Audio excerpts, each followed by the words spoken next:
పరం శాంతి. ఈ బ్రహ్మాండం యొక్క ఆల్మైటీ అథారిటీ శివుడు.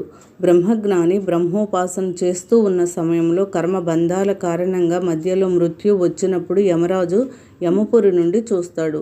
అతనికి మృత్యు ఇవ్వాలా వద్దా అని ఆలోచిస్తాడు. ఎందుకంటే అప్పుడు ఒక నియమం ఉండేది.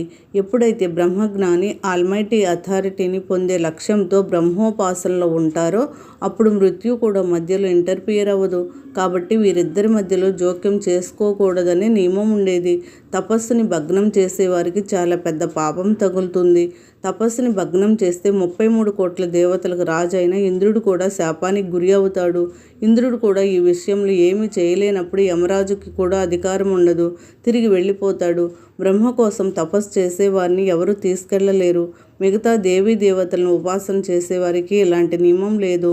వారి ఆత్మను ఉపాసన మధ్యలో కూడా తీసుకువెళ్ళిపోతారు. శరీరం ఇక్కడే ఉండిపోతుంది.